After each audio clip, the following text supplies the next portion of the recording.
It's really a great pleasure for me to be here. I very much value this community, the deaf blind community, and I've been impressed over the last 4 or 5 years that I've interacted quite a bit with this community about how dedicated you are to finding the newest information possible that will be helpful to your children.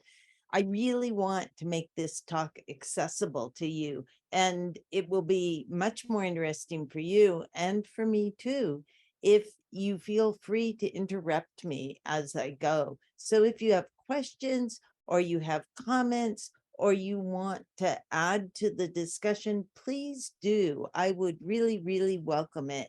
You can turn on your microphone and say something. You can raise your hand, and one of the coordinators will see that and will interrupt. But I really enjoy interaction with the audiences I talk with, so please feel free to do that. So what we're going to talk about today is how does stress actually impact children's brain development? And once we understand how stress works, we will have the tools we need to think about how do we make our kids more resilient to stresses. No matter what we do, we can't get rid of life stresses. They happen. And for kids with significant disability, they really do happen on a regular basis. So the best we can do is to do the best understanding of how stress works, and then think of ways, and we will give you lots of possible tools. The free game that was mentioned in the introduction, the First Pathways game, just became available this summer as an app on either Android or Apple phones. So no matter what kind of phone you have, you should be able to go to the game store and get First Pathways and download that app for free. It's 250 activities for parents and children to do together to strengthen brain development. And you learn a lot as you see the game and hear a narrator talk about the game and read about the games. You learn a lot about how they impact the brain. Okay, so let's go ahead and get started. So the reason we all care about these issues is that the foundations of lifelong health are built in early childhood. The period of brain development in human beings is from before birth all the way to 25 years of age. It takes a very long time for our brains to develop. However, the early connections in the brain, the ones that are being built in the first few years of life, play a pivotal role in all of brain development. So you really want to focus in on thinking about young children and how to really get them to have the strongest brains possible.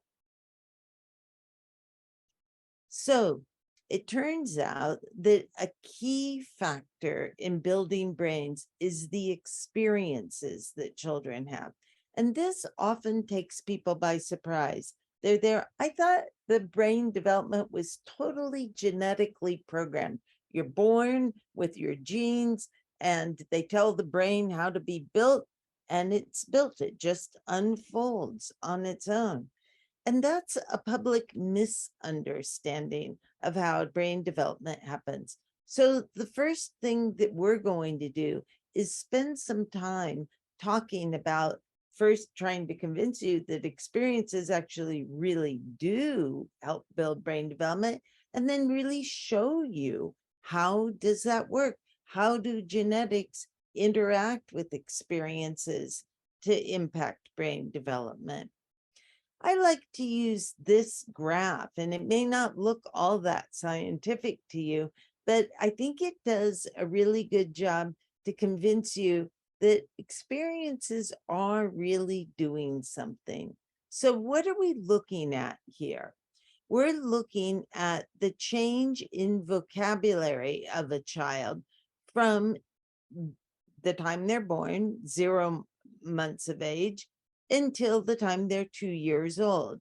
And this is actually comes from data that was collected by Dr. Huttenlocher in the early 90s. This actually is scientific data collected from thousands of families. And what Dr. Huttenlocher showed was that children whose mothers talk to them a lot have an increase in vocabulary, as shown on this purple line, that's much steeper than children that are born to mothers who talk only a little. But that's kind of hard to wrap your head around. So we like to start by telling stories about these two little boys. This little boy's name is Dwayne, and Dwayne's mom is a hairdresser. Now, I don't know how much you talk to your hairdresser, but I'm not the most talkative person. Whenever I go to the hairdresser, my hairdresser, Gary, just talks nonstop all the time. And I asked him one time, how do you know what to talk about? And he said, I just love talking and I love people. And so I have no problem talking to everybody and I learn all sorts of interesting things. Well, Dwayne's mother is just like that. She talks all day long in her job with all of her customers. And when Dwayne was born, she started talking to him right away, back when he was 0 months of age. And her friends made fun of her because they said, he can't talk back to you. He can't understand what you're saying. Why are you talking to him all the time? And she said, I'm just so happy he's here. I tell him everything I'm doing. I talk to him about what's going on around the house. I tell him if it's a nice day. I figure sooner or later, he's going to start talking back. So that was just her personality, to be talkative. And he started talking right around 12 months of age, just like most babies do. He didn't start talking early. He heard lots of talking, but the time of starting to verbalize is more genetically programmed, and most children will start somewhere around a year, 15, 16 months, and there's some variability in there, but they'll utter their first words at about that time. But what you can see here is that as he is growing up in in his second year of life, from 1 to 2, his vocabulary increases a lot. He learns about 600 words, which is about 2 words a day. Now, it is a curvilinear curve. At the very beginning of talking, babies just say one word and then it takes a while till they say another word. I just had a grandson who just turned 2 years of age, so I've seen this in person myself. And right in here, I thought, oh, he's learning words very slowly. But that's what they do. They learn words very slowly right at the beginning, and then it becomes steeper. Why was he learning so many words? Well, his mother was talking to him all the time, and there were lots of people around that visited her in the family, and they talked back. So he hears lots of words, and hearing words stimulates pathways in the brain that are used for talking. So he had stimulation even when you wouldn't have known it because he wasn't talking. He is developing brain pathways for talking. His next door neighbor is Brian, and Brian's mother's a dental hygienist. Now, it's hard to talk to people when they have their mouths wide open and they're having their teeth cleaned. So she's a very quiet person. And she didn't start talking to Brian when he was born. She figured she'd start talking to him when he started talking back. And because she's a quiet person, there weren't as many people around for her to talk to. So by the time he's 2 years of age, he's expected to have about 150 words in his vocabulary. Now, you might be thinking, that's no big deal. They're just 2 years of age, and you learn new words for the rest of your life. And that's right. The vocabulary curves are going to just keep going up for both of these kids. But the important thing to remember is these are trajectory lines, and Brian will always have a smaller vocabulary than Dwayne. Now, it doesn't mean that Brian isn't as smart as Dwayne, but he is communicating verbally less. This is something that people in the deaf and blind community pay a lot of attention to. You have children that are born not being able to hear, but they can communicate in other ways. And the other sensory systems besides hearing are developing at the same time, very early. So teaching them to communicate through facial expression, through signing, like what you're seeing right now, and through emotion, through touch, all of these things are happening early. And the pathways will be built stronger if they're used a lot. So, what you want to remember is that kids are learning to communicate really early. And the more experience they can have communicating early, the better they'll be at it for the rest of their lives.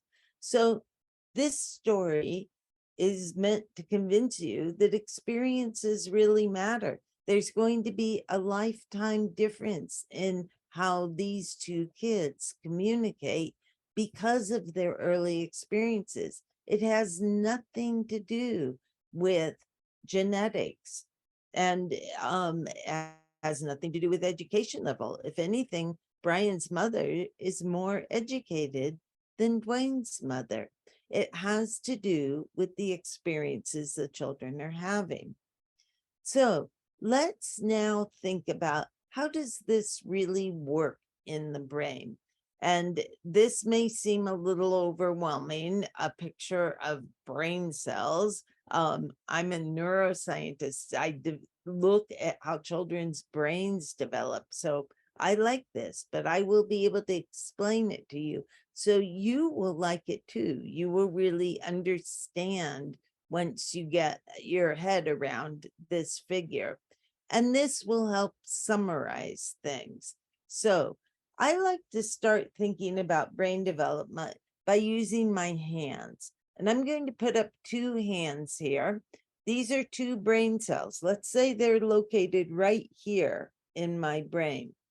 When you're born, most of your brain cells are just sitting there. They don't have lots of extensions. They don't connect to each other very much. They're just there. What does genetics do? Genetics tells brain cells it's time to start connecting to other brain cells.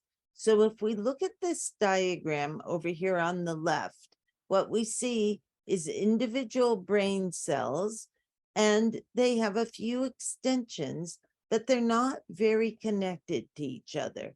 This is what brain areas look like before they start developing.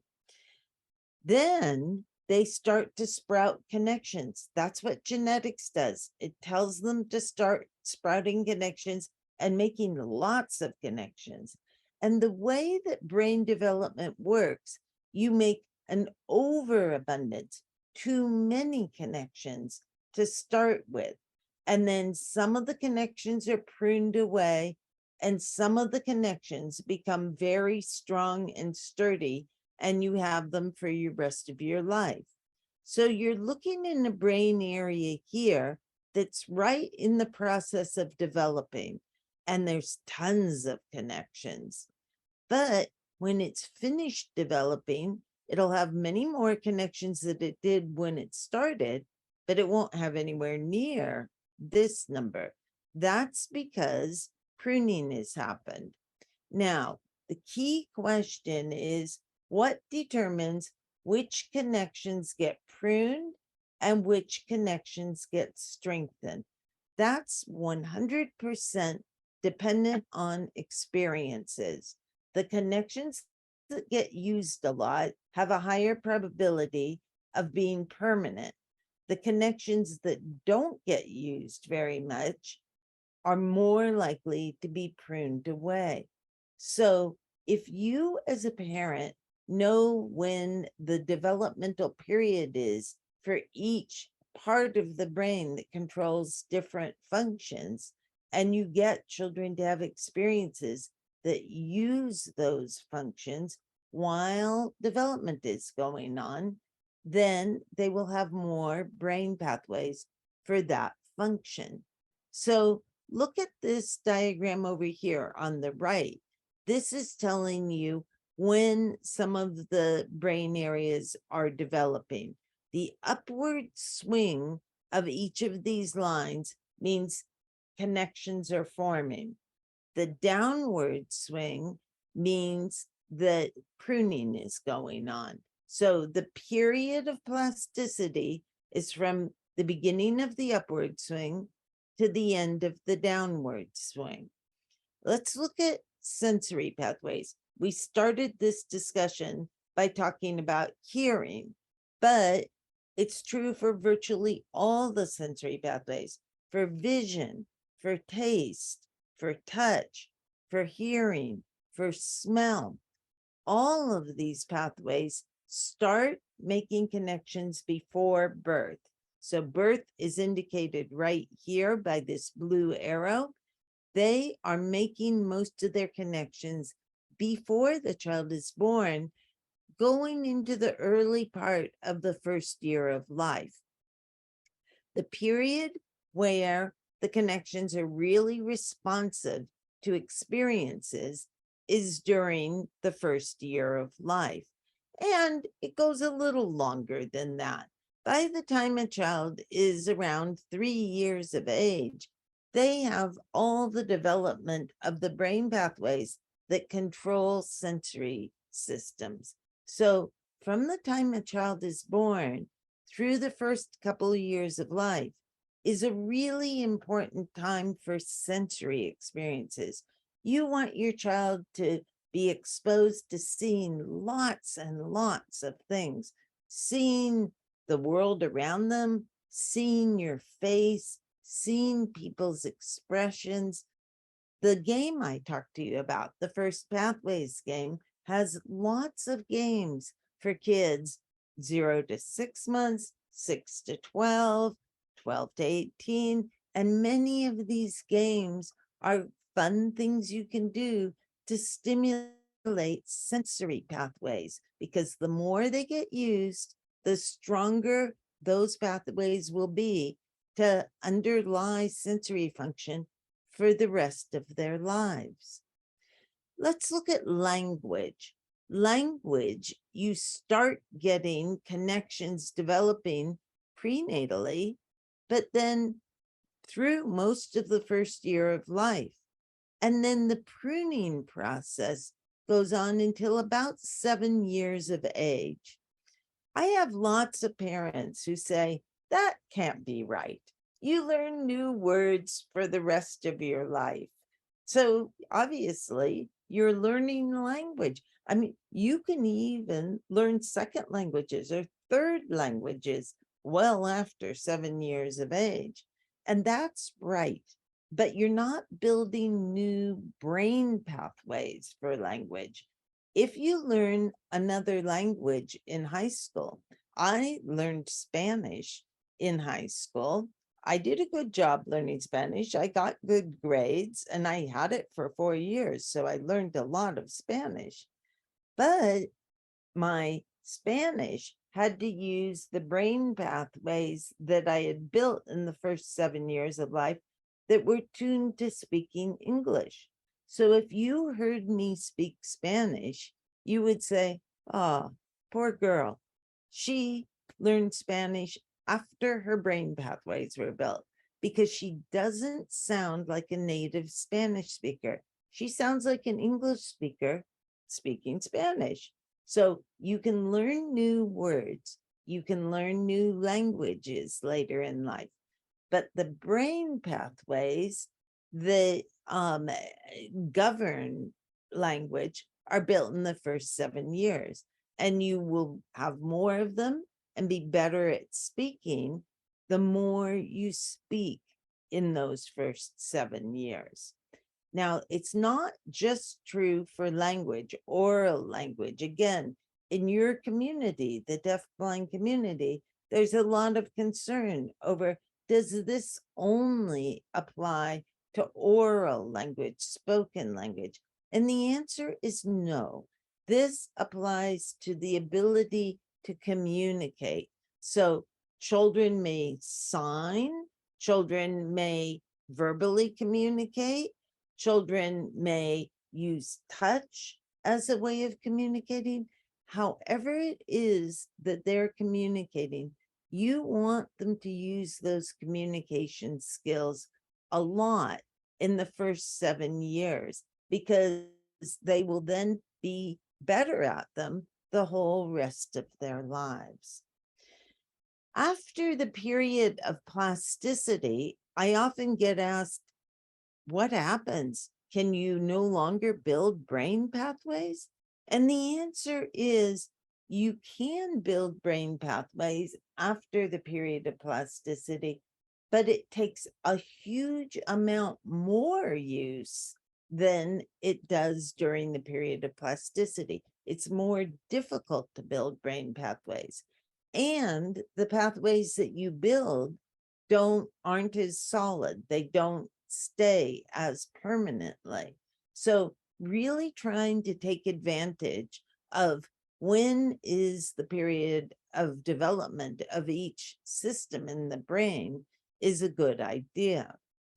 Now, it's really good news that higher cognitive function, and what does that mean? That means if we say we're thinking, we're using higher cognitive function. If we say we're trying to remember something, we're trying to understand the world around us, we're trying to reason, we're trying to problem solve, all of these things are higher cognitive function. They are controlled by the front part of the brain. This whole great big front part of the brain is doing the higher cognitive function, and it develops really slowly. It's making brain pathways from prenatally all the way to 11 or 12 years of life. And the period of pruning lasts till about 25.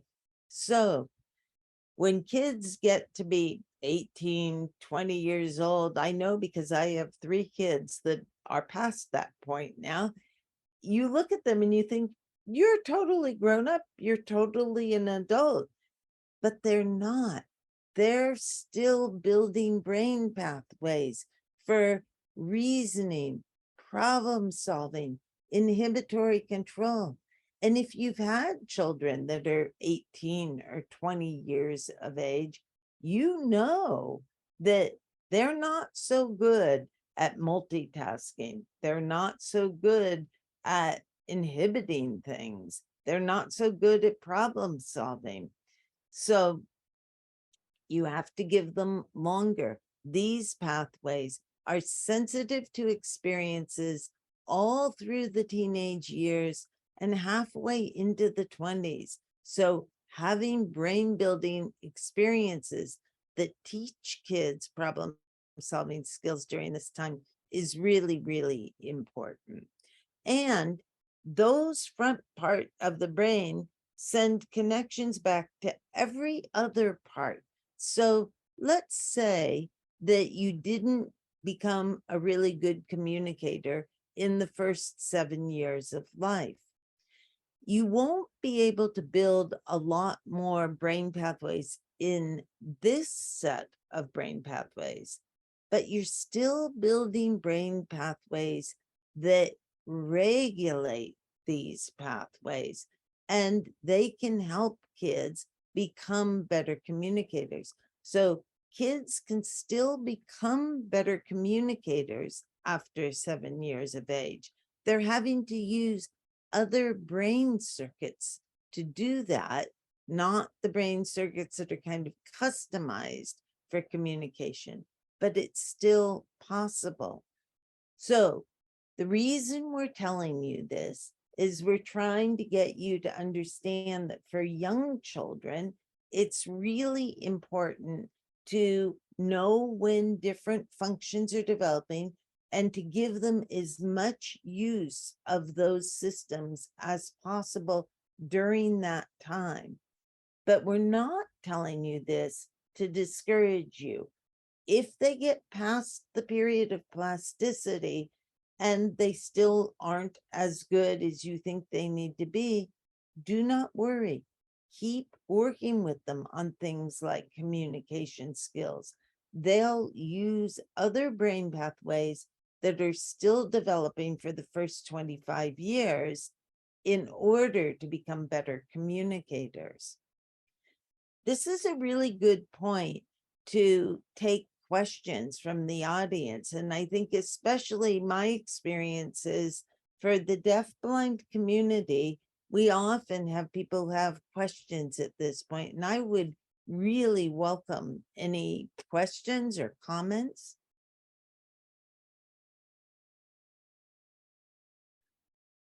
Hi, Judy. This is Alana. I just want to say one of the things that's really kind of resonating with me right now is that, like in deafblindness, we often talk about learning through doing and learning through hands-on experiences. And this really does support a lot of the strategies that we recommend in working with students with deafblindness. And it's really nice to see how it can impact, like it's impactful all throughout, not just, as a newborn or a first year, but all the way through, the schooling experience, and what, how much impact we can have on students' learning and communication. Yeah, I think you make a really good point that it kind of gives you the neuroscience or the neural understanding of what do people mean by hands-on experience. Hands-on experience is a wonderful terminology. I really embrace that as a neuroscientist because it's exactly what you want to promote. And again, we really, really don't want to discourage parents and people from worrying, oh, my child isn't as good as they should be, and we're past the plastic period for communication in this case, because they have the first 25 years of life where they're building brain pathways. You want to keep working with it in a hands-on way with them and know that that will actually be effective. It will be really valuable. For sure. It's very encouraging, actually, because what you do matters, not just when the child is 3 years old or 1 year old, but also when they're 17 years old, 18 years Exactly. old. And, we do have that opportunity, with kids in school until they're 18, 19 years old, to have that kind of impact. Absolutely. Yeah. Any other questions? Yeah.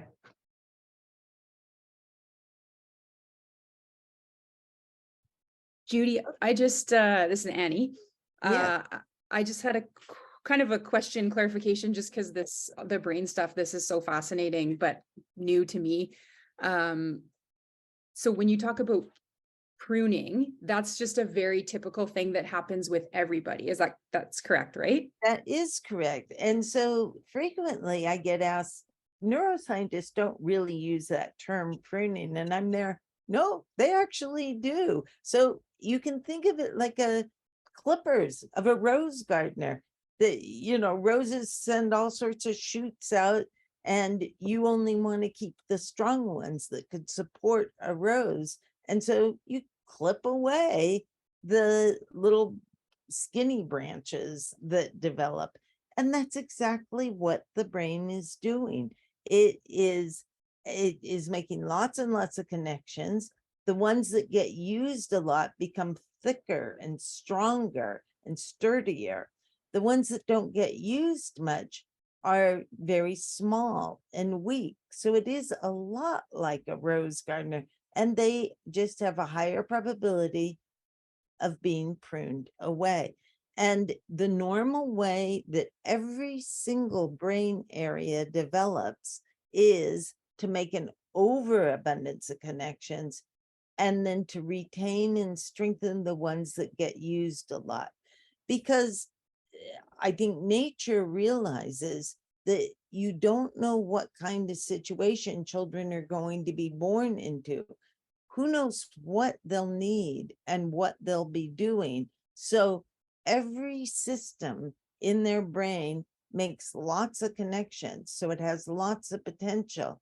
And then it strengthens the ones that get used. I'll give you an example that I think helps you really visualize this. For a long time, people knew that children that learned a particular motor skill of physical skill early in life were better at it when they got to be older. So there's two examples: children who play sports really young and children who play musical instruments really young. We know that children who, for example, learn to play the violin when they're 3 years old, they actually can be far, far better than your average person when they get older. Since we developed the tool of MRI, magnetic resonance imaging, where we can just have somebody lay in the scanner and we can look at brain cells and look at brain pathways, what we can see is that they built more brain pathways in the part of their brain that controls the movement of their arms and their fingers. You can actually see it as larger on the MRI image. And it's really reinforces that, oh my gosh, you really do build more brain pathways.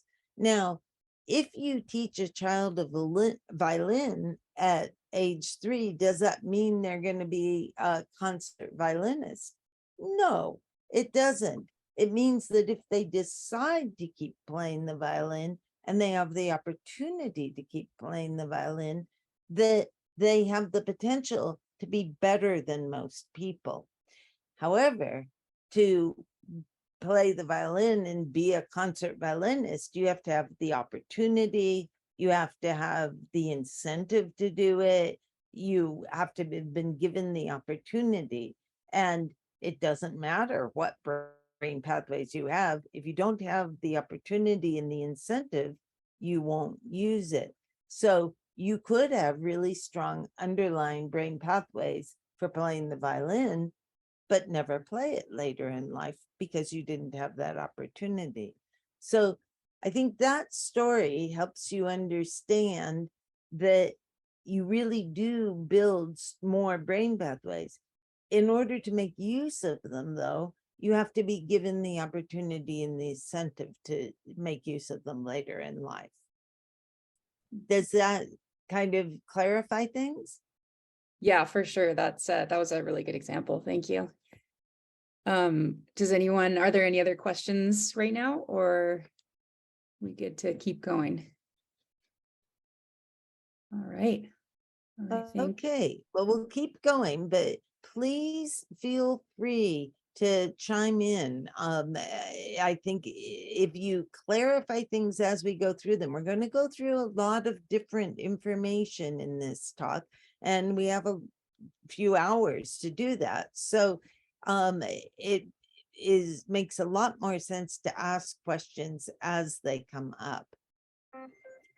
A child's experiences during the earliest years of life have a lasting impact on the architecture of the developing brain.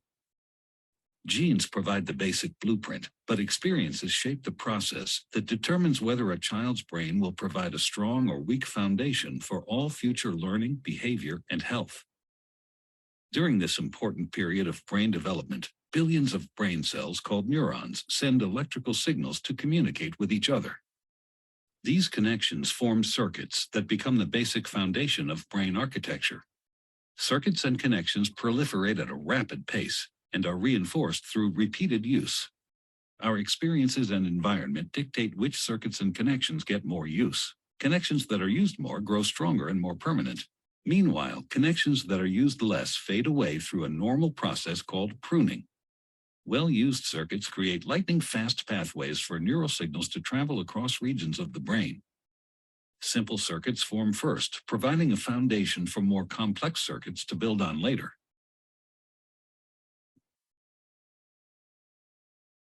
Through this process, neurons form strong circuits and connections for emotions, motor skills, behavioral control, logic, language, and memory during the early critical period of development. With repeated use, these circuits become more efficient and connect to other areas of the brain more rapidly. While they originate in specific areas of the brain, the circuits are interconnected. You can't have one type of skill without the others to support it. Like building a house, everything is connected, and what comes first forms a foundation for all that comes later. So that little movie works really well for summarizing the information that we've talked about. But it is hard for people to see a movie like that and have a really good idea of how are they going to put this into practice. And the company that I own, the educational company called Working for Kids Building Skills, that made the first Pathways game, uses a poster. I'm giving you a talk on Zoom today, so I don't have the poster with me. If we were in person, I would have this large retractable poster I'd put up. I would put pictures that you see here on the brain, and then I would use yarn, and we talk about how do we make pathways? How do we strengthen them? Because actually manually trying to do it and think about how are you going to help your child make pathways is a much better learning process than just really learning the concepts in neuroscience. So we're going to take a few minutes right now, and we're going to pretend that I'm here with my yarn, and we're going to think about brain pathways. So let's start by talking about what these pictures represent. Hey, Judy. Yes. Sorry, just before you move on, we're curious, is that video that you showed, is it on YouTube or is there a link for that? Yes, there is a link, and it is free. Almost everything we do, we try to make freely available. We want you to use it and share it as much as you can.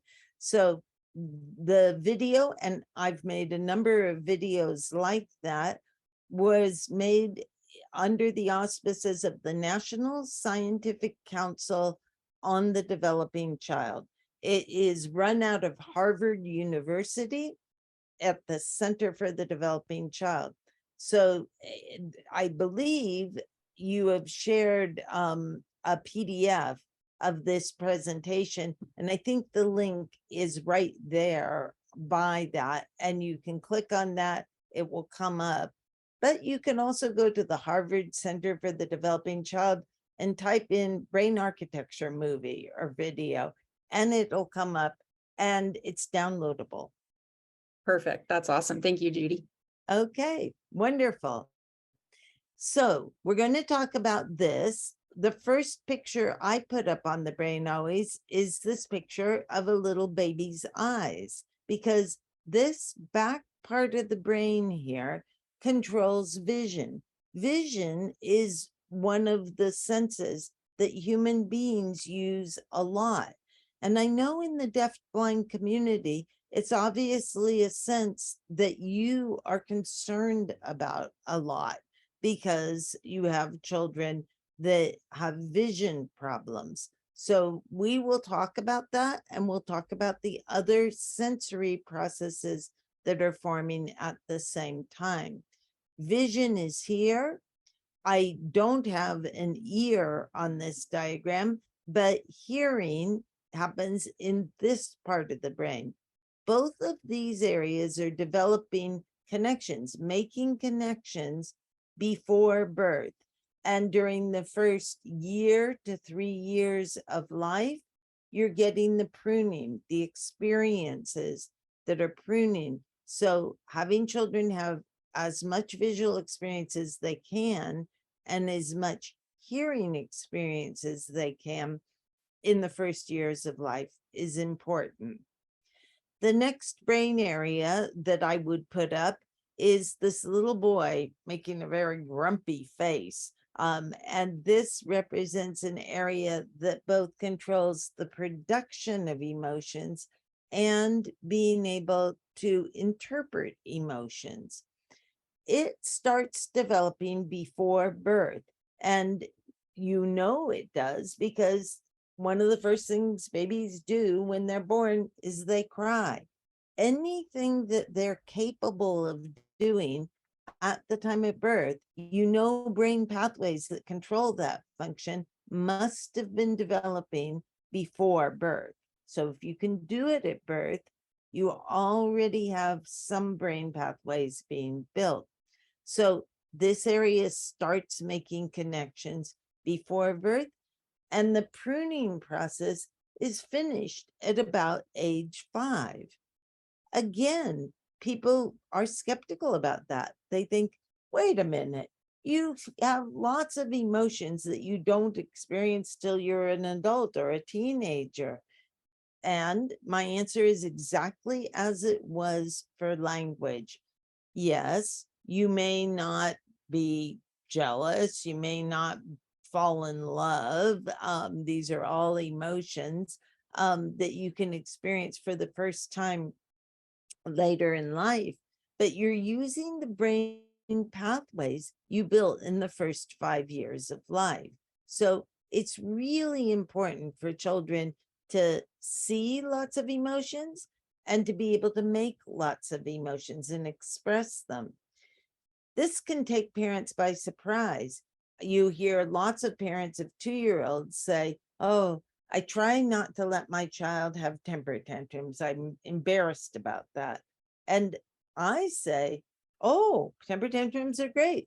Let your child have temper tantrums.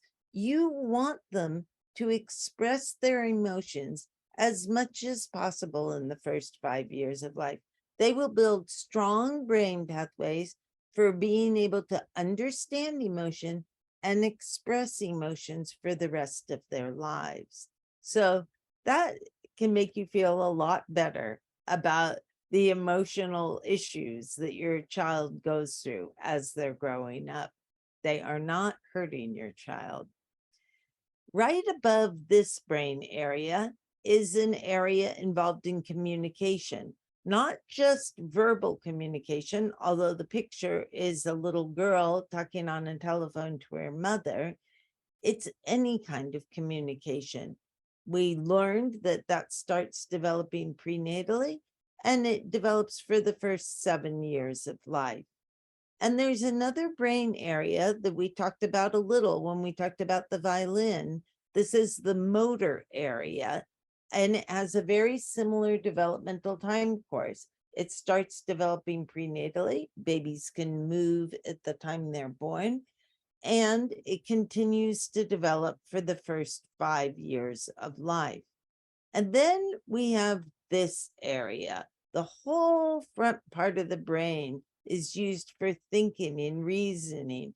It's making connections for the first 11 or 12 years of life and pruning them till children are 25. So with that, let's start to use our yarn to really think about what are you going to do as a parent to help your child build really strong connections. And the blue yarn here is thinking about connections that you need to become good at reading. So reading uses vision if you are visually looking at words on a page, and it uses communication. So you hear the words, or you have to interpret the words if you're just, or you feel them if you're using Braille. There are many ways you can do this, but these areas are developing very early. So what are you going to do with children in order to get them to use these brain areas? And we always have somebody that we're trying to teach or talk to come up with the yarn, and we let them make one loop for each idea for how they're going to get their child to use the brain pathways for reading. So I can tell you, having done this many times, that most audiences will say, well, I'll read to my child. And I say, great, that's wonderful. We're going to let you make one loop of blue yarn. That's wonderful. But we want to represent how many times you actually have to use a pathway to make it be strong and permanent. And the number is going to surprise you. You need to use a pathway on the order of 10,000 times to make it be strong and permanent. That's a lot of times. So I often have parents who say, I'm going to read to my child every night for the whole first 7 years. And I'm there, it's 365 days in a year. 7 times 365, we're at about 2,500. That's a quarter of what you need to do. You're going to have to do a lot more. And that is surprising to people. They're there, well, what else could I do besides read to my child to stimulate them to read? And so they think about it for a while. Pretty quickly, they'll say, well, I'm going to encourage them to read. Maybe I'll get them a library card or get books for them. And in fact, get books for them that they really, really like so that they read them again. I remember my oldest daughter used to line all her teddy bears up on her bed, and she would read books to them. Even before she actually could read, she'd look and she knew what the letters were, and she'd spell things out, and she'd tell a story because she'd heard the story so many times. And her father said, I think she's going to become a teacher. She really likes teaching. But her mother, of course, me, was a neuroscientist. And I said, oh, she's building brain pathways for reading. This is really exciting. So getting children to read and to enjoy it is important. Getting them to, be able to choose the things that they want to read as they get, is when they're very little, you're going to choose most of the books. But they're building these brain pathways for the first 7 years of life. And children have books they like better. I know, I just told you, I have a grandson who's 2 years old. He already really likes books about cars and trucks. And we read lots of books about cars and trucks because if he likes it, he'll do it more and more and more. And that's what you're trying to encourage.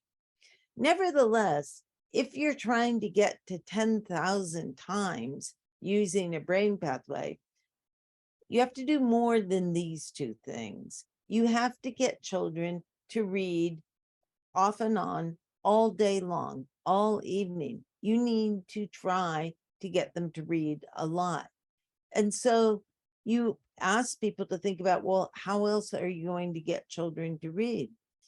And after giving it some thought, you'll get adults who'll say, when I'm in the car, I'm going to have my child read the signs by the road or kind of look for what street we're trying to find and do the reading also. Help me do that. My dad had a great game that we played in the car. There were 6 kids in my family. He was always looking for any possible way to entertain us. And we had to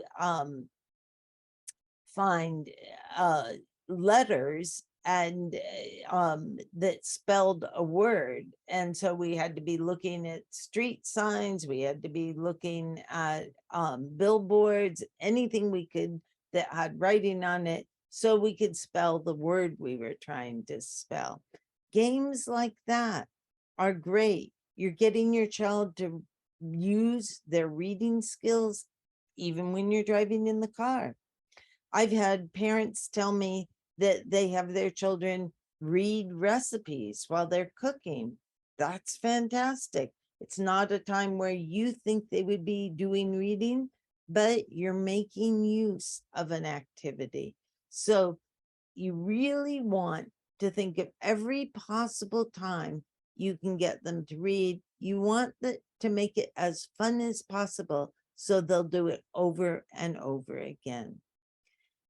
I just use this as an example, but you could use any function that you're very concerned that your child learns.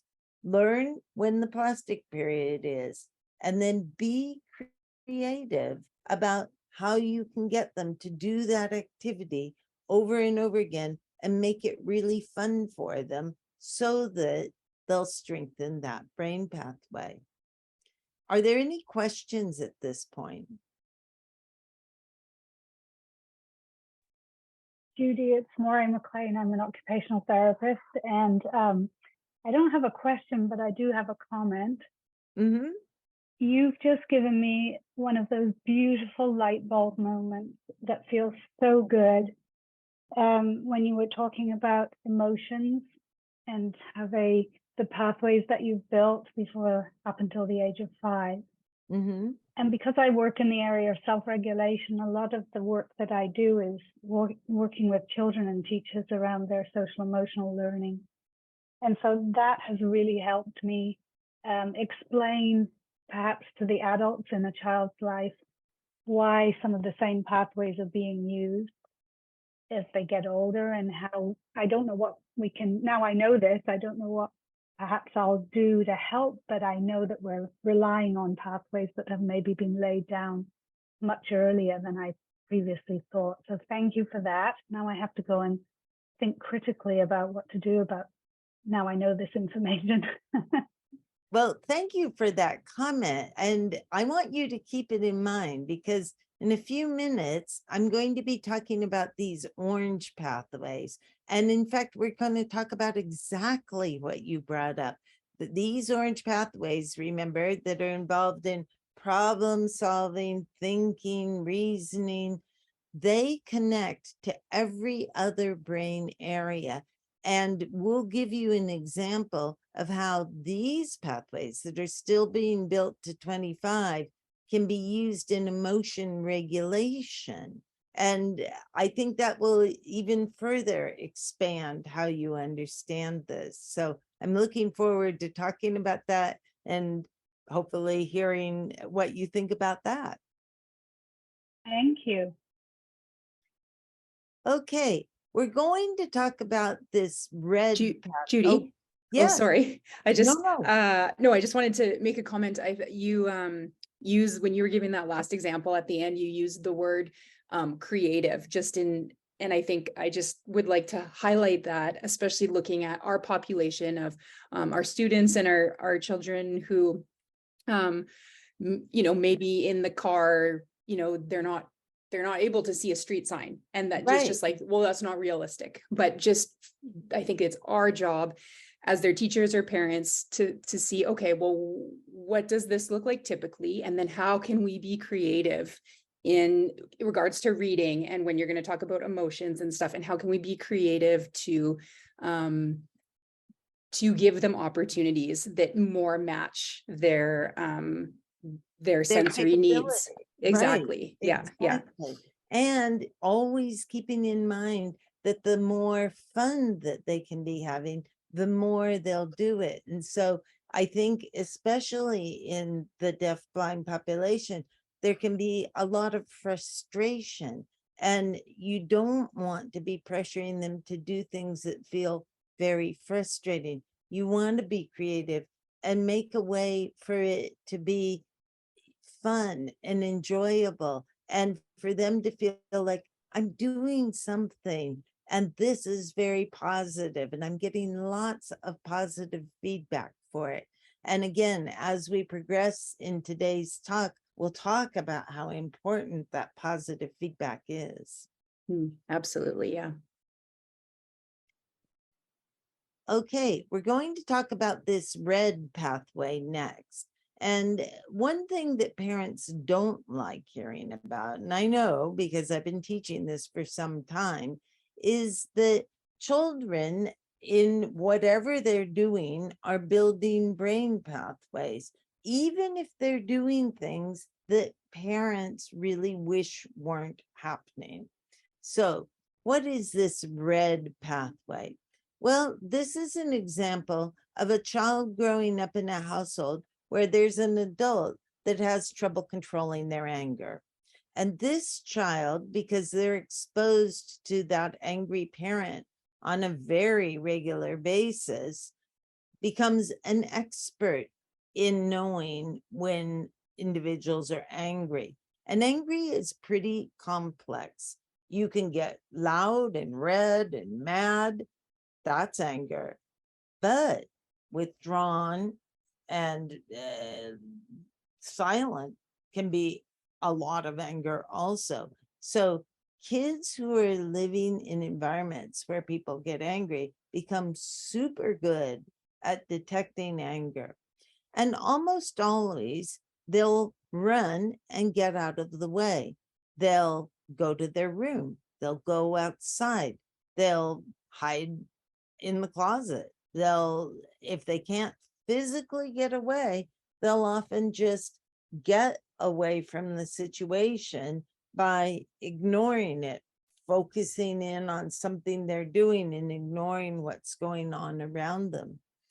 How often are children who are growing up in a household where somebody has trouble controlling their anger exposed to anger?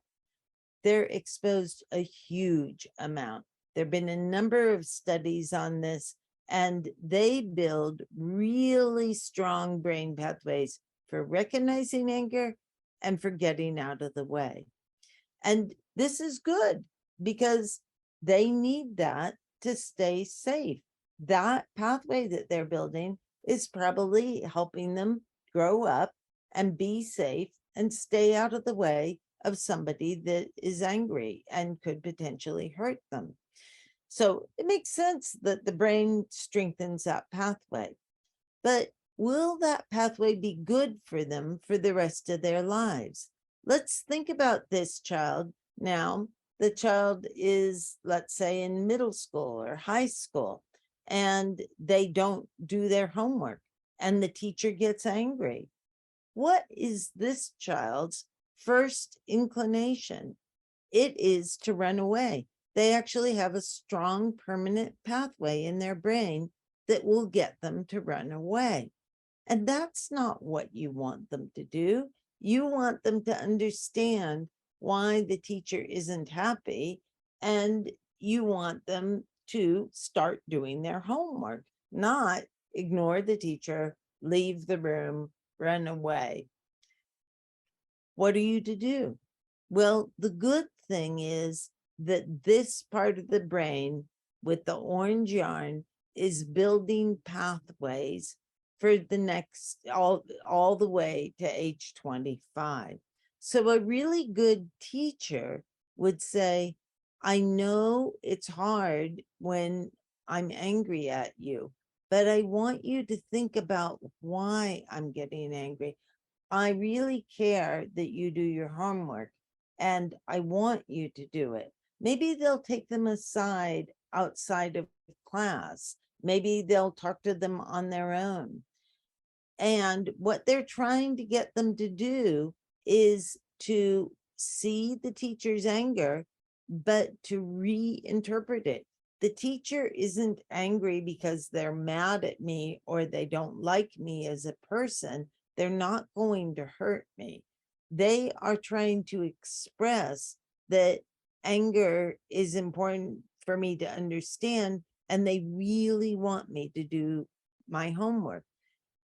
those are pathways. Getting them to reinterpret the anger is a pathway that can be built till you're 25 years of age.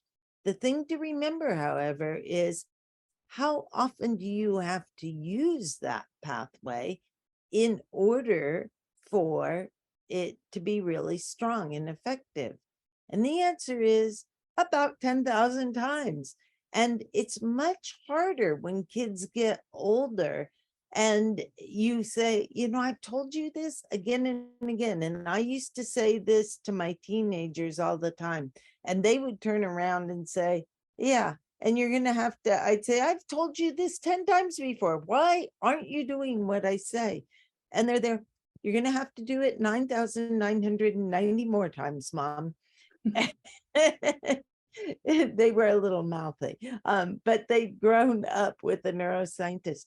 It is hard to remember that you can build pathways that are going to regulate emotion, but you have to be clever, creative, and think about how are you going to do that again and again so that these pathways become dominant and inhibit this red pathway. Are there questions about that? Oh, go ahead. Perfect timing. We do have one. I was wondering, Sue, do you want to ask your question or clarification yourself here? I can also just read, but I just didn't want to, I wasn't sure if I was going to say it. Sue was just, she had said, children fall asleep when they don't want to engage sometimes. So like example in physiotherapy and it's difficult movements for them. Would this kind of be similar, like along the same lines as what you're talking about? Exactly. That's a really good example. Kids tune out. And you, in the first Pathways game, we have games for the diverse learner. And if you read or listen to the games for the diverse learner, some of the diverse learners that we've worked with are children born prematurely. And this concept that if it's too much, they just don't want to deal with it, they fall asleep.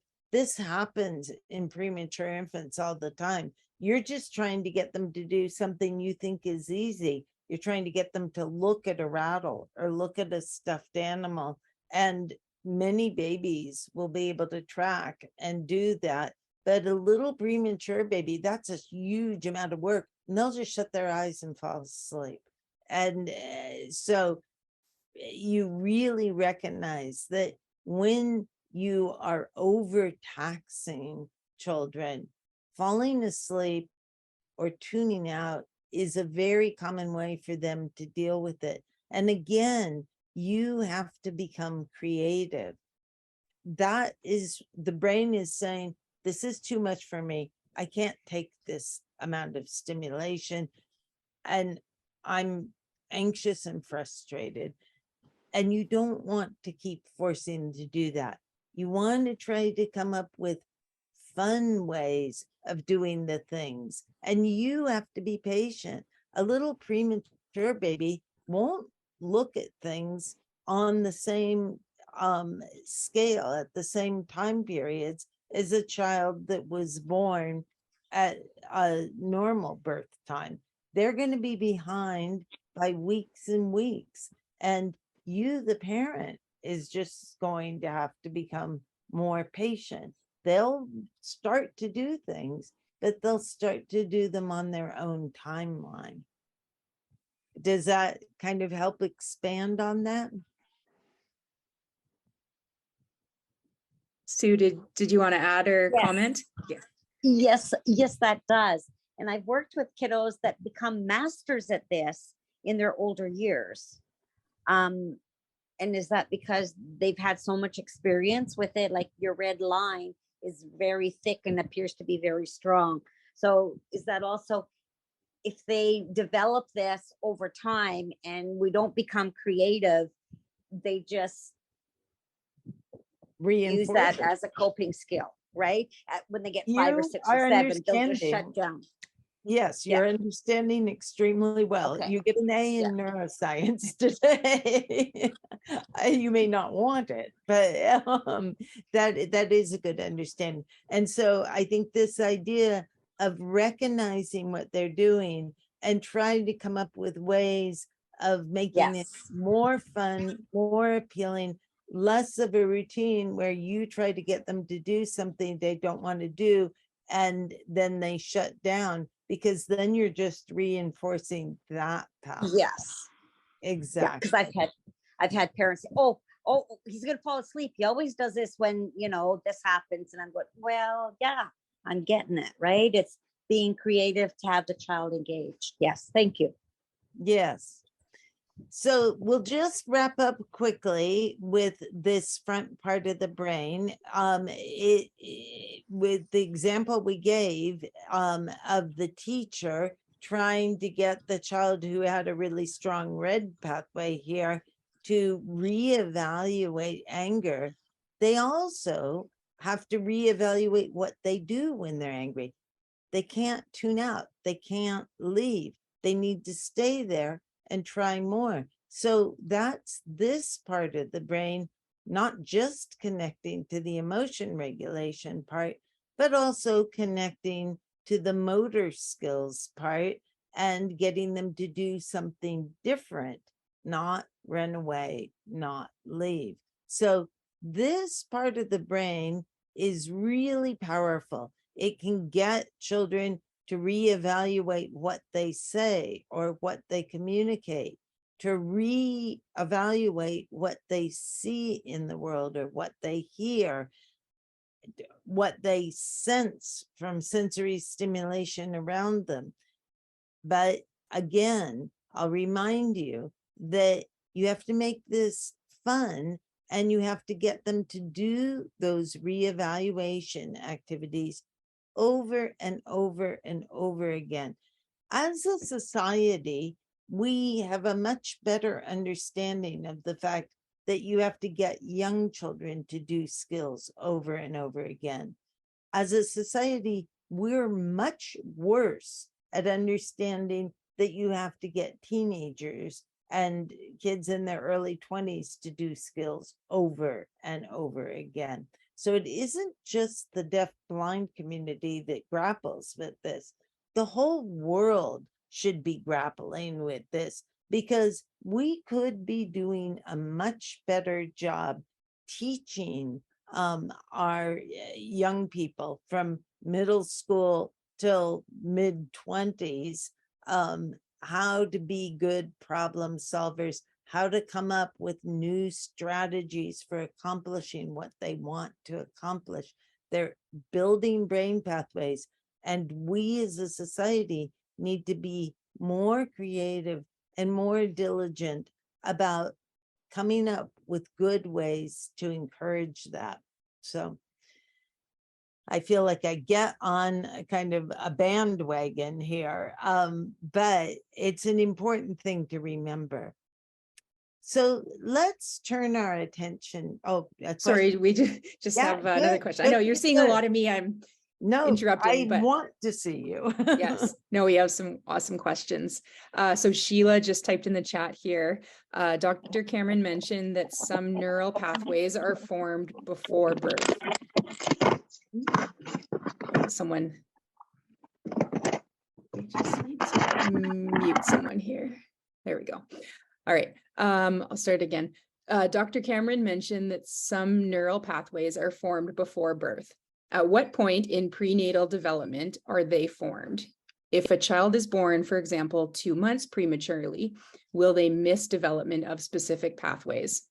That's a great question, and it makes me feel like you're really listening to what I'm saying. So thank you for asking that question.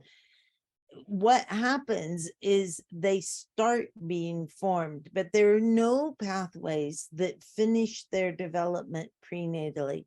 All pathways that are starting to be formed prenatally continue to develop into the postnatal period. So when we looked at sensory pathways, which are really some of the very earliest pathways being developed, they're starting to make connections and make that overabundance of connections prenatally, but they're continuing to make connections in the first month or two of life. And then the pruning process, which is when experiences really matter, goes on in the visual system for about a year, in the auditory system for around 3 years. So it isn't just prenatally that things are developing. Different brain areas develop at different times throughout life. So there isn't one prenatal time where all prenatal development starts. Some pathways will start developing very early. So the neural pathways that control cardiovascular function and respiratory function, kind of basic physiological functions like that, need to be really well developed when the child is still prenatal and they are having their heartbeat at that time too. And so those will develop very early. Vision, for example, hearing will develop a little bit later prenatally. What happens if they're born prematurely? If they're born prematurely and they're born and are able to be taken care of, very often in a neonatal intensive care, then their brain will just keep developing on the same timeline as it normally would. So they will be able to get their full function.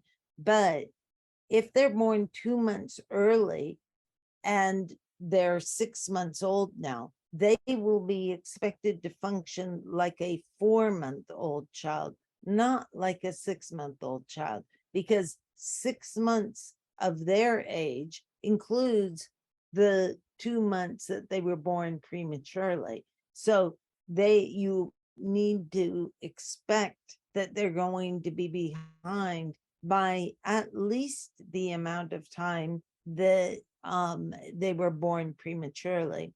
As a rule of thumb, pediatricians and neonatologists really try to take into account the timeline of development of skills for the first 2 years of life. So if a child's born a month prematurely, they're going to be a month behind, and they try to really be attentive to that.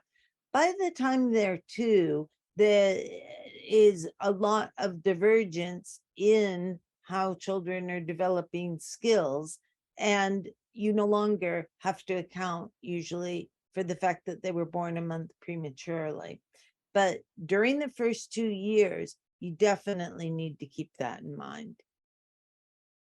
Does that answer the question? Thank you. That was a great answer. I really appreciate that. Good, good. Any other questions at this time? Okay, we're going to turn our attention to talking about what happens when you're stressed, when a child is stressed. So stress exposure changes what children are doing. So it impacts what neural circuits you're using. And stress is going to affect children remarkably, and it's going to affect each child differently, because every child is experiencing the stress where they are developmentally at the time that the stress happens. And so I frequently get parents saying, a stress happened in the household, and my children, multiple children, reacted differently to it. And I don't understand that. And I'm there, each child is at their own developmental age, and they're using certain pathways are strengthening. The pathways that are plastic when the stress is experienced are going to be the most impacted by the change in activity that the child is doing. So every child is going to react differently to stress. So let's think about that. Stress impacts circuits that are developing when the stress is experienced. So this circle gives you kind of a developmental timeline for your whole life. You can experience stress in the parent even before the child is conceived. It can be experienced by the child prenatally, and it certainly can be experienced at any time through development into adulthood. Different brain circuits are developing at each of these times.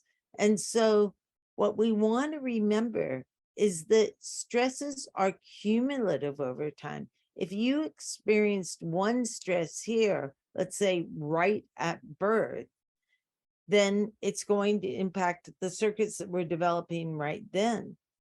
Let's say you experience another stress in adolescence. Different circuits are going to be impacted by that stress. So it's cumulative because this stress impacted some circuits. This stress impacted a whole different population of circuits. And in adulthood, this child had two sets of circuits impacted by the stress. And the other thing to remember is then that stresses are embedded into our system during sensitive periods, during the developmental plastic period. So we come back to this diagram again, and we're not going to go back over it again. I'm just going to remind you that this little child who was growing up in a household facing anger developed a really strong pathway for running away. Children who don't experience that aren't going to develop that pathway, right? So they develop pathways based on what they're doing.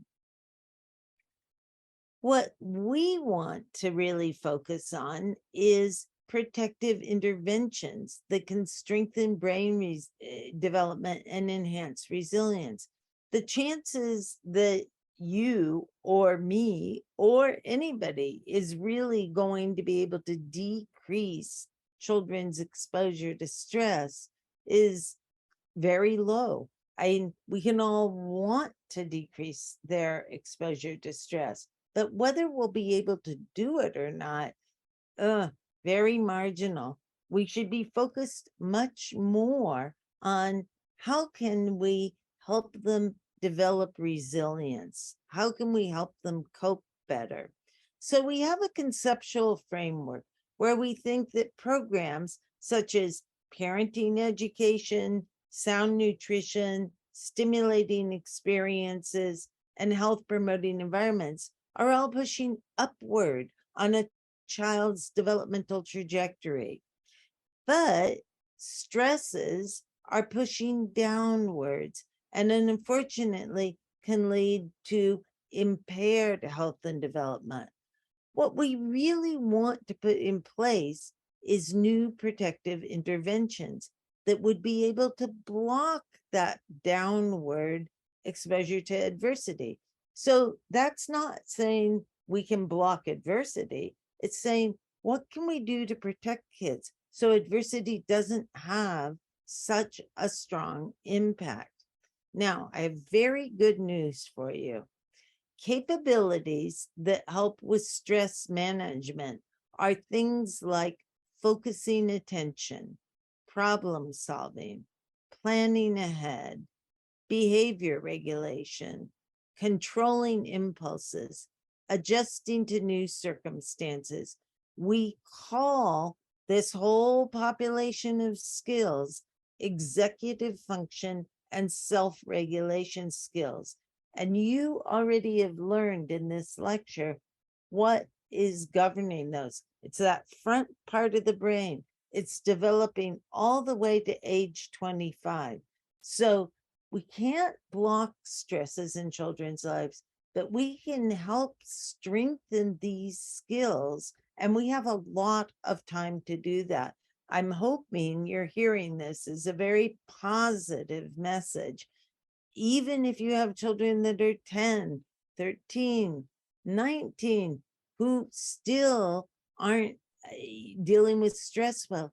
You have time to still be creative and think of fun, enticing ways to get them to be rewarded for focusing attention or planning ahead or behavior regulation, because those skills will help them deal with stresses more effectively. I bet we have another question here. We do, yes. Anne in the chat asked, when you were talking about resiliency, would you use the word grit as interchangeable with resiliency, or do you see them as different? I do see them as different. And I think that's an interesting question. I'm really glad you brought that up. I find myself having a kind of negative reaction to the word grit. And the reason I do is that people often use it where it's like a self-determining thing. They were a person with a lot of grit. They are able to be resilient to stress. They're just born that way. And that's kind of the antithesis of what I'm talking about. What I'm saying is that the caring environment, the caring adults around a child can be creative and help them strengthen these skills. They don't have to just be born with it. They don't just have to be a child with a lot of grit. Now, you may have meant to use that word a little bit differently, and the reason I have the negative reaction is I think you can build resilience. I think every child that is resilient was lucky enough to have caring adults in their life that help them build the skills to be resilient. I do not think it's just intrinsic to the child themselves. I think that was a yeah, okay? hopefully that answers her question. I think that was a great clarification. And I think that's a nice theme of your presentation, is just that there are these important windows and things that are so important, but it's never, nothing, no child is never ever a lost cause. And there's always things we can do to continue to help and strengthen them. Yeah. Yeah. So let's think about, how are we going to be creative and build these stress management capabilities? Well, stable caring relationships play a huge role in that. And I'm going to just turn to another video that, again, this is freely available at the Center for the Developing Child at Harvard University. The key to forming strong brain architecture is what's known as serve and return interaction with adults. In this developmental game, new neural connections form in the brain as young children instinctively serve through babbling, facial expressions, and gestures. And adults return the serve, responding in a very directed, meaningful way. It starts very early in life, when a baby coos and the adult interacts and directs the baby's attention to a face or hand. This interaction forms the foundation of brain architecture upon which all future development will be built. It helps create neural connections between all the different areas of the brain, building the emotional and cognitive skills children need in life. For example, here's how it works for literacy and language skills. When the baby sees an object, the adult says its name. This makes connections in the baby's brain between particular sounds and their corresponding objects. Later, adults show young children that those objects and sounds can also be represented by marks on a page. With continued support from adults, children then learn how to decipher writing and eventually to write themselves. Each stage builds on what came before. Ensuring that children have adult caregivers who consistently engage in serve and return interaction, beginning in infancy, builds the foundation in the brain for all the learning, behavior, and health that follow. So we're going to spend a few minutes here thinking about how do adults interact with children and what are the effective ways of interacting. And we're going to talk about it using a series of models. You can find them at the Working for Kids website, but it was developed by Jun Lee Lee, who was the head of the Fred Rogers Center for many years. So Fred Rogers was a TV show for young children, and it was adults really trying to help parents learn skills and things to do with children that ensure healthy brain development. So the Fred Rogers Center came up with the concepts that we'll be talking about. The first is connection. So when a child is happy, an adult's first response is to be happy back. And that makes a lot of sense. However, when a child is not so happy or is very neutral, very few adults will choose to be neutral back. You'll find a mismatch in connection where you have children looking a little anxious about things or lukewarm on doing things, and adults trying to be very, very positive in response. This is not a good connection between the child and the adult. And I think it's easier to understand if you think of it in terms of yourself as an adult. So let's think of it as an adult to start with. I am a professor at a university. I have lots of students who work in my lab, and I leave my door to my office open all the time so that they can say hi when they come in, or if they have a question, they can ask me a question. If I'm working on something and I'm on a tight deadline, I have my door open, but if they pop their head in and I look up and I am not smiling, I say, do we need to talk right now? I'm really busy. Now is not a good time. And instead of saying, oh, I'm sorry, Dr. Cameron, and leaving, which is what I want them to do, they say, oh, no, wait a minute, Dr. Cameron, you're going to be really happy when you hear this. Let me tell you some good news. How do I feel? I feel misunderstood. I do not feel like that student cares about me. They're excited about their positive news. They're trying to get me to have a more positive affect, but I am not in the state of mind to be positive at that time. I'm on a tight deadline. I need to finish what I'm doing, and I'll be happy later, but I'm not going to be happy right now. So that's an example of how me as an adult really cares about how people connect to me. If you try to make me happy when I'm clearly not happy, I don't like it, and I feel misunderstood. Children are exactly the same, and this can be very hard for adults to wrap their head around. Children, when they are showing neutral faces or anxious faces, or they really don't express any pleasure at doing something, are not going to connect to adults and feel like the adult understands them if the adult tries to be happy and positive. Adults that do that say, I'm trying to show them a good example. I'm trying to make the situation happy. But it's important to understand that that's not how it's perceived by the child. If the adult, instead of acting happy, says, you look a little worried about something. What are you worried about? So they're showing caring, but they're not acting happy.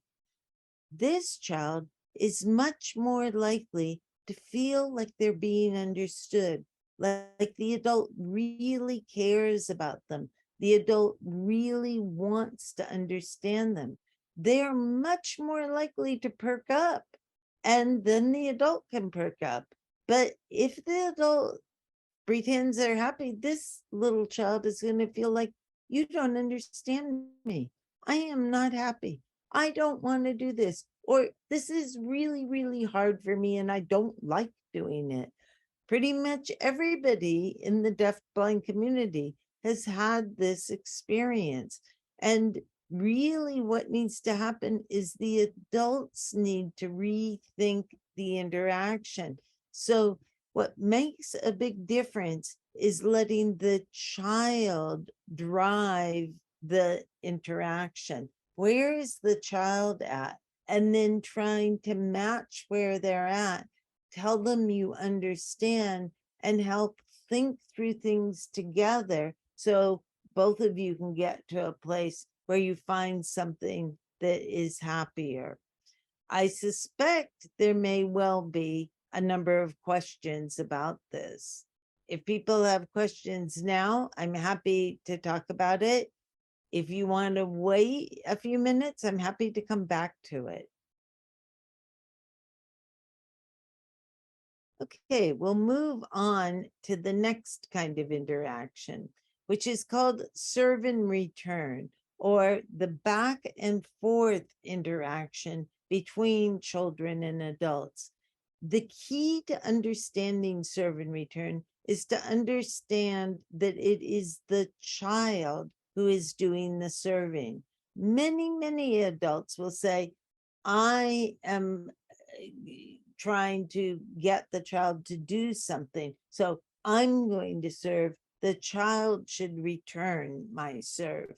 But that isn't how development works. You need to be looking at what is the child indicating that they want to do, and then be creative and think of a way to do what they want to do and to interact with them in such a way that they will build the developmental skills you want them to do.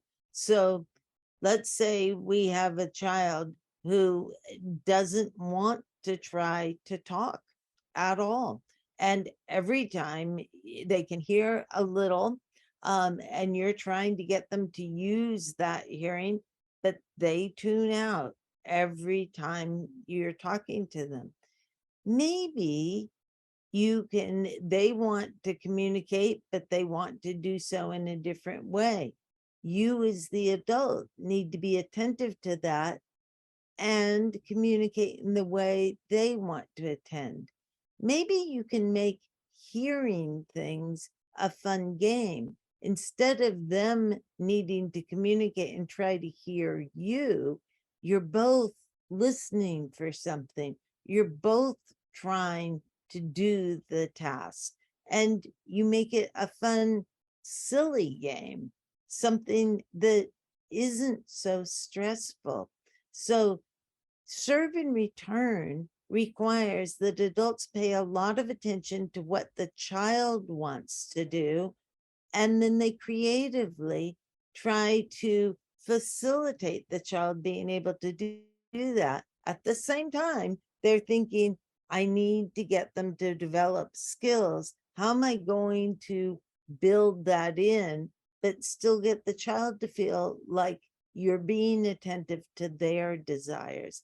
This too can be really very difficult. Any questions yet? It's not going to get easier. Okay, we're going to move on to progression. Sorry, I have a question. Good. So I'm just thinking about our students with deafblindness who aren't necessarily picking up on the emotions of the adult, they're not seeing or hearing what the person is conveying. Where do we meet them? Like, are we still meeting them at the same place? So we're modeling that, or yeah, sort of. Just for if you're not getting that information, what should the adult be putting back? So the adult needs to find ways to communicate, and many of those communications in the deafblind community are going to be through touch, and they need to find a way to interact with the child where they are letting the child know that it's okay, that they understand what they want to do or what is difficult to do, and using touch as a primary way of communicating. Touch, of course, is something that is slower to develop because you don't have what they can see and what they can hear to interpret that with. But the deafblind community uses touch very, very effectively. Does Thank that you. help? Yes, that answers. Thank you. Yeah. These are really hard. These are really hard for normally developing children and normally developing parents. So you are facing greater challenges, but it isn't that these are easy things to think about for most parents. They are not.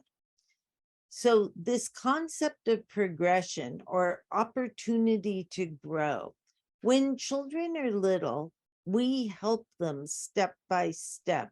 And one of the easiest ways to think about this is when a child is first learning to walk. I mean, I remember, especially with my grandchildren, which just happened very recently, that when they learn to stand up, you're holding their hands, and then they want to take a step, and you're right there, you're surrounding them, you're making sure there's no sharp edges and they're not going to get hurt, so that that step is going to be a positive move. And you help them step by step. They're developing skills that you're assisting every step of the way. But at some point, for walking and for every other skill that they develop, you have to step back and you have to let them take a leap on their own. And I remember coaching my daughter and her husband when my grandson was about 10 months old, and he was taking steps and they were hovering right next to him. They didn't want him to fall. And I said, he isn't going to really learn to walk unless you stop hovering. Why don't you sit here, the parent, the mother, and you sit here, the father, and you get him to walk back and forth between you. That whole little, if it's a yard to start with, then maybe it'll be 3 yards. That little period, you aren't hovering. You're standing back. You're letting him try it on his own. He learned to walk as soon as they started doing that, but it was really hard for them. They listened, they did it, and it worked. But it was incredibly difficult not to help every step of the way. So that is just a metaphor for what you have to do with every skill. You have to help at the beginning with skill development, but you also have to be open to letting children take a leap on their own. They have a possibility of failing when they do that. But if you don't stay there and be supportive, but don't help them and don't do things for them, they are not going to progress. They are not going to have an opportunity to grow.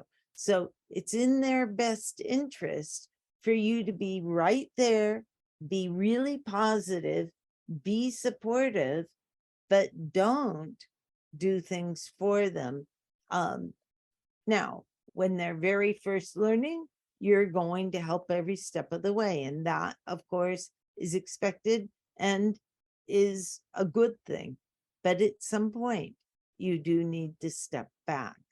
And again, another way of interacting can be very, very difficult for parents.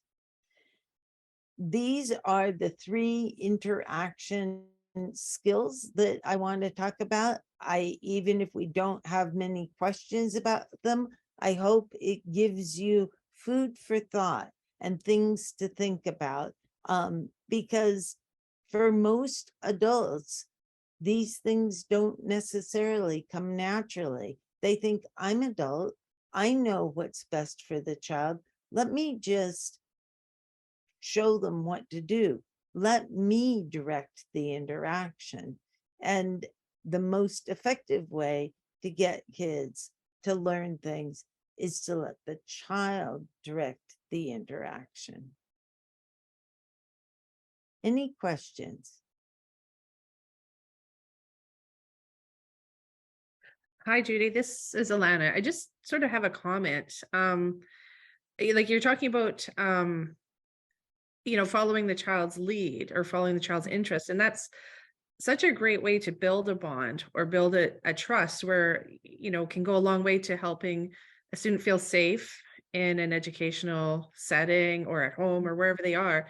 And which can also then also help learning and increasing learning and communication and building resilience, I would think. Yes, So it's, really connecting with the kid and meeting them kind of where they're at too. What are they interested in and taking an interest in their interests? exactly, exactly. I think it's really good to hear comments like this because I think it takes hearing this concept said a number of different ways before it will sink in for everybody. So thank you so much. Thanks. Okay, so working for kids, this educational company makes things like the brain poster that you have heard. We made a game about 15 years ago called the Brain Architecture Game. It is a game to teach adults much of what I've told you already. And you basically build a brain. You get life experience cards through the first 8 years of development, and you build a brain that either can support weights that are stresses or collapses under the weight of stresses. I also talked to you about the First Pathways games. And the reason I put this here is to tell you that if you want to learn more about these things, there are lots of resources out there. And we try to make them either minimally have a minimal cost or completely free. Working for Kids works in impoverished, very stressed communities most of the time. And so cost is something that we're very attentive to. The National Scientific Council on the Developing Child has lots and lots of resources. The videos I showed you, that many, many videos are available. Again, all of this is freely available because people that work in this space really want to make the information accessible. I have been talking about the First Pathways game. You can go to it on a browser. It's much easier nowadays because you can just download the free app. But if you go to it on a browser, this is what comes up. It's a game. So you spin, once you pick an age bracket of your child, you spin a wheel and a game comes up. This is an example of a game. Building a home for 3 to 4 year olds.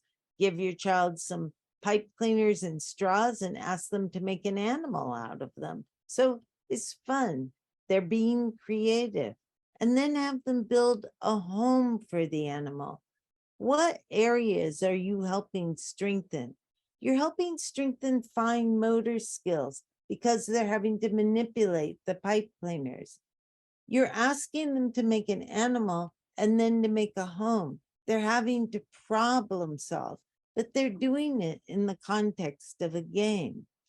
You get them to explain to you what the animal is and what the home is, and they're using communication skills. And you get a bonus. They're learning a little bit about science. And this is for a 3 to 4 year old. So most activities that you do with children don't just strengthen one skill, they strengthen multiple skills. And I try to make a point of talking about this, especially when I'm talking to the deaf blind community, because I think there's a lot of anxiety about children's communication skills.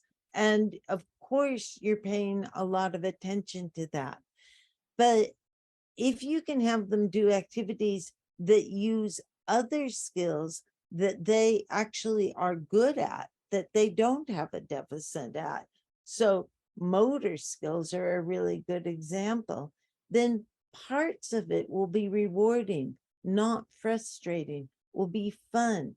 And again, unless you make activities fun, rewarding, interesting for a child, they're not going to do them enough to strengthen the pathway. So it's really important not to just focus on the skills that children are having trouble with. In fact, if you can focus on things more broadly, you're more likely to bring them along to learning communication skills than if you stay narrow. Again, this can be hard for adults to hear. They want to put attention on the thing they need, the child needs the most work on. But think about it from the child's perspective. This is an activity I'm doing. If it encompasses something I'm actually good at, that I like doing, that's rewarding to me, I'm going to want to do it a whole lot more. And if it focuses on something that's really difficult that I'm not good at, I am not really going to like doing that so often. So First Pathways focuses on improving brain development directly through the use of specific brain circuits, but it does it by parent-child interactions. Every game involves adults doing things with children. You're not giving the child a toy and just letting them develop it. A key to what we've been talking about today is that children are going to develop these skills as a result of adult-child interactions. Adult-child interactions are the key ingredient to children really learning. And in the First Pathways game, every single activity involves adults and children interacting together. I make a point of saying this because I don't want people to walk away from a talk like this and say, oh, I've got to get my child to do this or do that. That's not what we're advocating for. We're advocating that you, the adult, does it with your child so that it is a fun, interactive experience, that you really are the medium through which children are going to be able to learn and grow. So the last thing we're going to talk about is not just the adult and the child. We're going to talk about the community that they're embedded in. You really want to help communities develop charging stations to support families in strengthening children's brain development. And a really good example of a charging station is the group that's putting on this seminar. Here, there's something in the community that is providing something you, the parents and children, really need. Let's think about what charging stations mean. So when Working for Kids talks about charging stations, we actually use pictures of electrical outlets. And at first people go, what does that have to do? Parents and children are not electrical. They don't need electrical outlets. But what we do is we talk about children are growing up in environments. They need to be in supportive environments for brain development. It's important to learn that children, in anything they're doing, any skill they're developing, they first have to become interested in doing it. They then have to use their own brains, their own brain circuits. They have to engage in the activity, and they have to engage over and over again. So they absolutely have to develop self-confidence. If they don't develop self-confidence, they're not going to do it enough times to build strong brain pathways. So for any skill a child is trying to learn, this is basically the circle of learning. They're embedded in an environment And the adults in the environment can provide support, encouragement, love. We can put many, many Black words in here that help children. We want to be careful to try to minimize these kind of red words that work against having children do activities like this. But in all cases, it helps to have charging stations. So we introduced the idea of charging stations by saying we all nowadays, most people have cell phones. And you know that your cell phone won't operate unless you plug it in, unless it's charged. People won't operate well unless they are charged. Again, this works best if you think about yourself for a little bit. If you're really stressed or you're sad or you're exhausted, what do you do to recharge? How do you recharge? When I think about this, I know what I do. When I am really frustrated or I'm exhausted or I just need somebody to listen to me, I call my sister. Now, you heard me say I grew up in a household with 6 brothers and sisters, and I did. But I have one sister who I'm really close to, and she is my charging station. I call her and I complain and I rant and rave, and she makes fun of me. She's my younger sister. Younger sisters make fun of you. But when I get off the phone, I feel a million times better. I feel like somebody understood me. I feel like I'm recharged. What other kinds of things recharge adults? Taking a walk can recharge you. Getting a good night's sleep can recharge you. Talking to your best friend, cooking comfort food, something you really like. There are lots of different things that charge different people. Children are exactly the same. They have things that recharge them. So some children, it's their favorite blankie. Some children like just being left alone and able to do something they really enjoy. Other children really like to be snuggled. So children, just like adults, have their own way of charging. Each person has their own individual charging station, and becoming charged is an important part of life. Now, what I want to focus your attention on are these kinds of charging stations. These kinds of charging stations are charging multiple individuals, and the individuals might be different. You might have one thing plugged in here, something completely different plugged in there. So if we think of a charging station with reference to people, it charges different people in different circumstances. What would serve as a charging station of this nature? So churches can serve as this kind of charging station. They offer a number of emotional and spiritual supports. They do it for all sorts of people, young, old, from many different backgrounds. Schools can serve as a charging station. Sports teams can serve as a charging station. A children's sports team has children from all sorts of different backgrounds at all sorts of levels, and it is going to try to provide a positive learning experience for each child.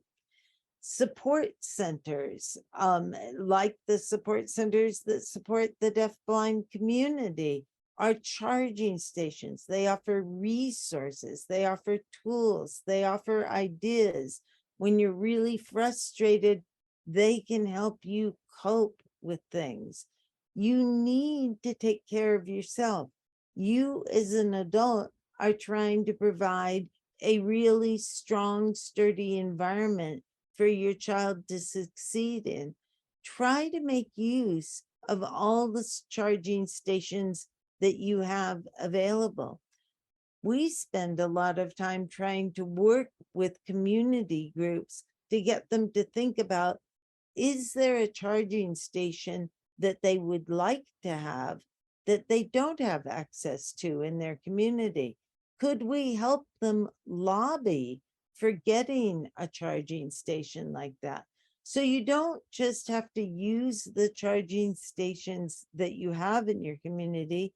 You can try to lobby to have charging stations you think you need, or you can reach out to other communities and be a little broader about how you make use of help.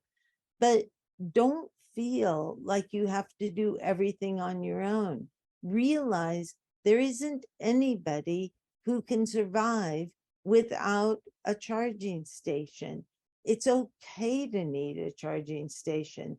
And the more you use them, the better you'll be able to assist your child in developing skills to the best of their ability. So we really advocate rethinking about asking for help and making very good use out of community charging stations. And I will leave you with the idea that we have charging stations everywhere in our community. We have counseling, we have a number of civil servants who really are there to provide charging stations. We have parents, but we have grandparents. We have people that are retired. We have people working in libraries, in hospitals, all over the place that can provide a really positive, broad community to help you accomplish what you're trying to accomplish. And I'll leave with the website for Working for Kids. We've given you the website for the First Pathways game. We also offer a new, freely available educational service online. And much of the work that we've been doing has shown that children often have disrupted sleep. They're not getting adequate sleep. And we have a new training for parents. It's half hour. Again, it has hands-on activities, trying to get parents to think of creative ways to get their children to sleep better, because sleep helps everything. So I'm going to stop sharing my screen at this point. I am very, very happy to take questions and have a discussion. I have a question. It's Sheila. I was thinking about what you were saying around charging stations and how a blankie or a toy could be a charging station. So often the blankie or the toy will be a part of self-stimulation. So do you see self-stimming as a charging station? And if so, how is that managed? So I do see it as a charging station. I really thank you for asking that, because there can be a lot of concern from parents about that. I want you to think back to that brain poster and those orange pathways, which start developing prenatally, but don't finish till 25 years of age.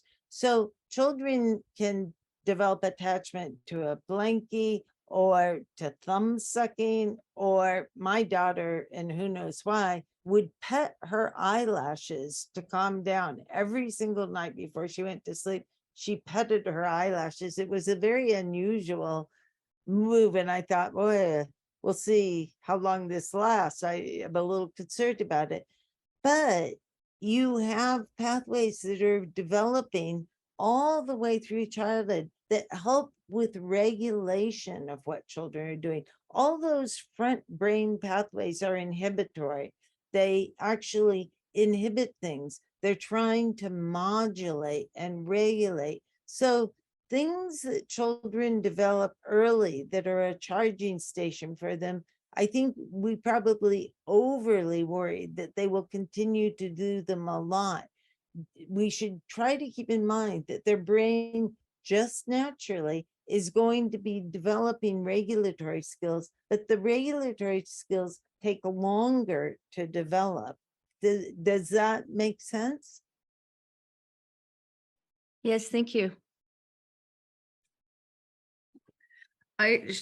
Thanks for bringing that up, Sheila. I'm also reminded of how our students with deafblindness, because they don't have always great access to vision and hearing, especially as young kids with congenital deafblindness, their powers of observation are not the same as a sighted hearing child.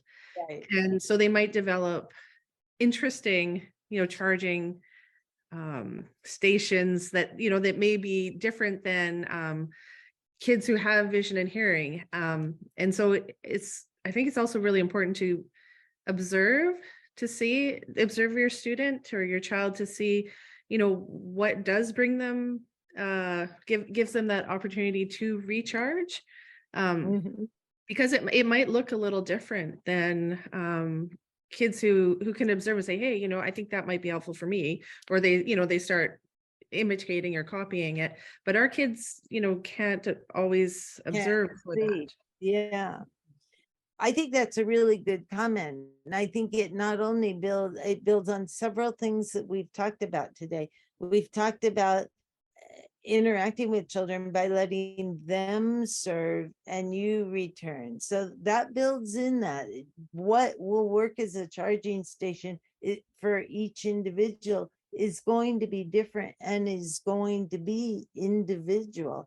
And so remembering to be attentive to what works for that child and trying to facilitate that, not trying to change it, not trying to direct it as the adult, but to work with them to grow up and develop many, many skills, but by letting them lead what they're interested in, what they're comfortable doing.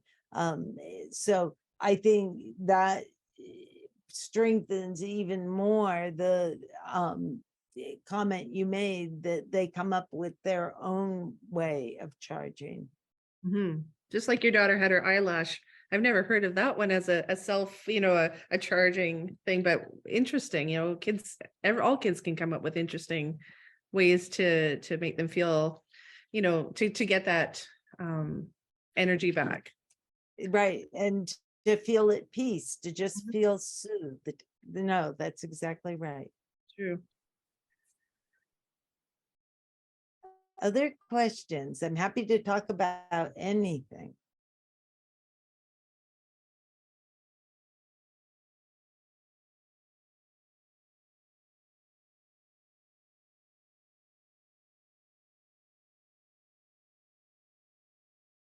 Well, I hope that you will reflect. We covered a huge amount of material, and sometimes it's hard just to digest all of it.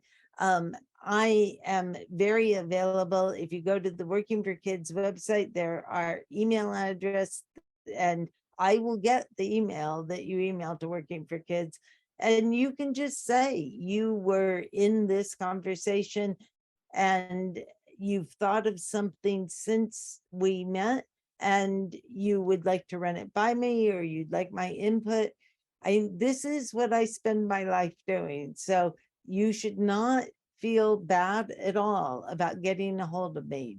Go right ahead and get a hold of me and know that it makes me feel good that people have listened to things we've talked about and reflected on them and have more discussion that they would like to have. I am very open to that and very open to this community. So I'm, again, really happy to take questions now, but if you have them later on, please feel comfortable reaching out.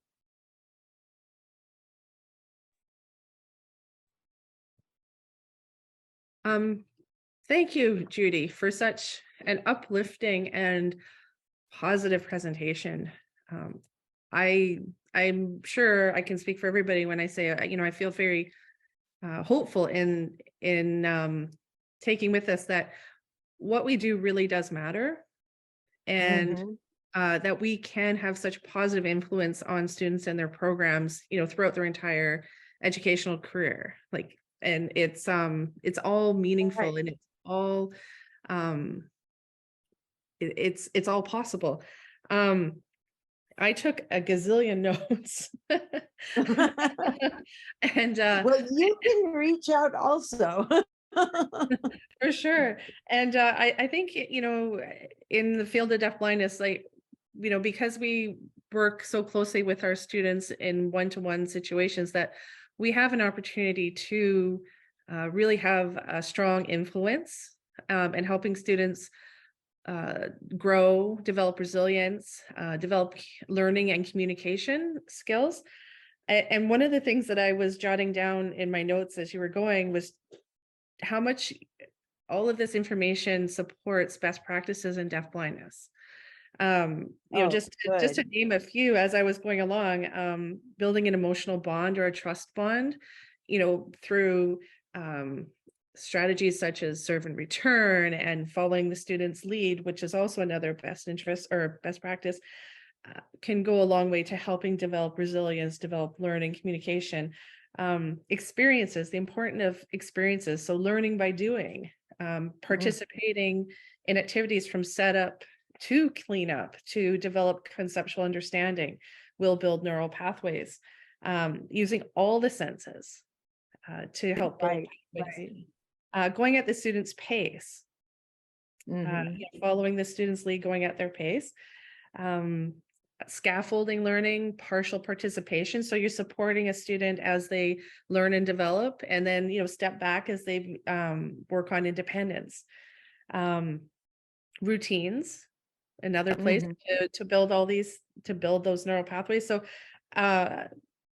your presentation really supports the work that we do, and the work that interveners and teachers around the province are engaging in. So thank you.